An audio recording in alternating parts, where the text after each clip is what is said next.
All right, so here's a couple examples. So we have our formulas down here. So now let's look at how to use them. So here we're given cosine of theta, and we want to find sine 2 theta, cosine 2 theta, sine theta over 2, cosine theta over 2. So first of all, um, if you look at our formulas here, if we know cosine, that helps us actually to find all of these, right? We can find all of our half angles that we want to just by knowing this alone, right? But if we want to find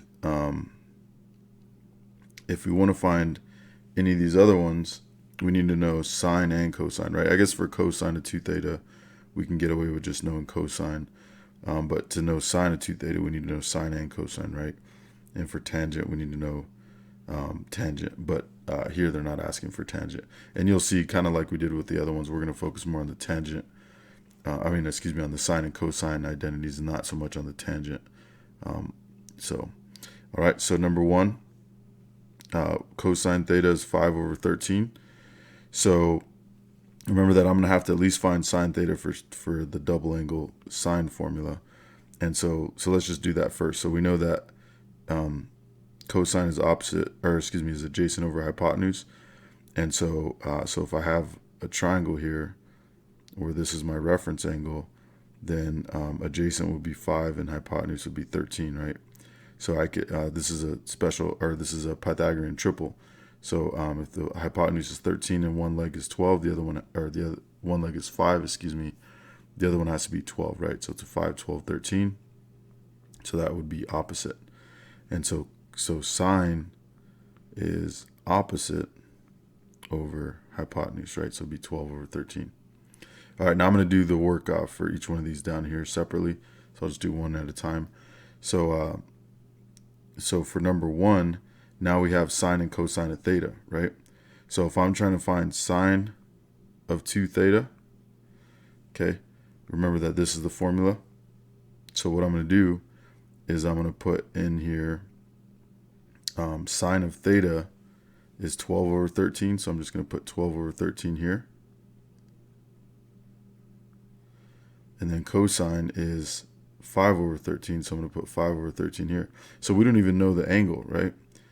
But we know the ratios, so we can just put the ratios in here for sine and cosine. And then we'll just keep the 2 in front, right? So it'll be 2 times 12 over 13 times 5 over 13.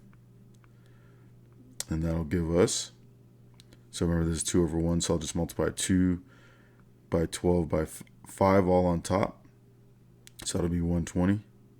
And the bottom 13 times 13 is 169. There are no common factors there. So that's fully reduced, and that's our final answer for sine of 2 theta. Okay, so now let's do cosine of 2 theta. So cosine of 2 theta, I can use any of these formulas that I want. This is the one I could use if I just wanted to go with what I was originally had, and that way I don't have to find anything new, right? If we're just finding cosine of 2 theta, we could have just done this, right? So I could have put 5 over 13 here and square it, right? Because that just means the cosine squared. And then we subtract 1 there because that's part of the formula. And so exponents first. So I'm going to do 5 13ths squared. So that's 25 169ths. I'll multiply by 2, which is 2 over 1. So that'd be 50 over 169. And then I'm going to make this into a common, have a common denominator. So 169 over 169 is equal to 1. And so 50 minus 169 is equal to negative 119 over 169, right? And then 169, the only thing goes into that is 13. So does 13 go into 119? If it doesn't, then that's as simple as we can get it, right? And that's the case. So that's our final answer. All right, so now let's do our half angles. All right, so I'm going to, let's do them right here. So sine of theta over 2. Okay, so this is what it equals. So what I'm going to do is I'm just going to put in here, I'm just going to put 5 13ths, right? So it's just going to be 1 minus 5/13 all over 2. Oh, and I forgot to mention, this reminds me because we have plus or minus here. So because we're in 0 to 90, that's quadrant 1, right? And so that means that cosine is positive and sine is positive, right? In that quadrant. So so this is good. And that tells us just really what these are, right? So this did come out negative, but that's because it's cosine of 2 theta.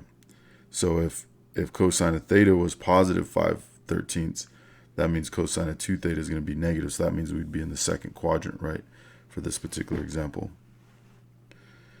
All right, so 2 theta would be in the second. So let's say like 1 theta was like 50, 2 theta would be 100. That would be in the second quadrant. Cosine would be negative, right? And so that's how that works. All right. So in this case, we have a plus or minus here, but because we're because we're in the first quadrant, this will be half of anything from 0 to 90 is still going to be from 0 to 90, right? So where this will be positive is what we'll get from there. All right. So that's why they tell us this stuff, is because we need to know what value these are, and then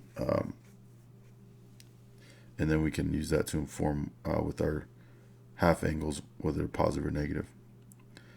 Okay, so then so here let's just work this out. So 1 minus 5/13, so that would be 13/13. Just do it right here real quickly. 13/13 minus 5/13. So that would be 8/13 over 2. And remember, that's the same as like 8/13 times 1/2, right? Just the reciprocal of 2 is 1/2. And so that turns into 4/13.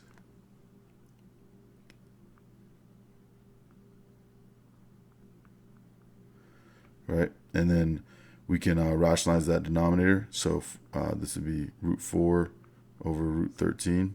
So this just turns into 2, right? So 2 over root 13, but then we have to multiply by root 13 on top and bottom.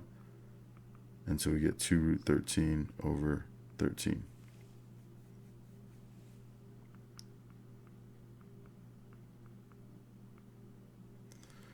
All right, so that's sine of theta over 2. So we'll get something very similar with cosine. And you'll kind of see, you can kind of replicate some of the work, right? This is going to be positive as well. So we'll take the positive here, and we'll do 1 plus 5 over 13 over 2, right? So that's going to be, it's instead of 13 minus 5 here, it's going to be 13 plus 5. So it'll be 18 over 13. Let me see.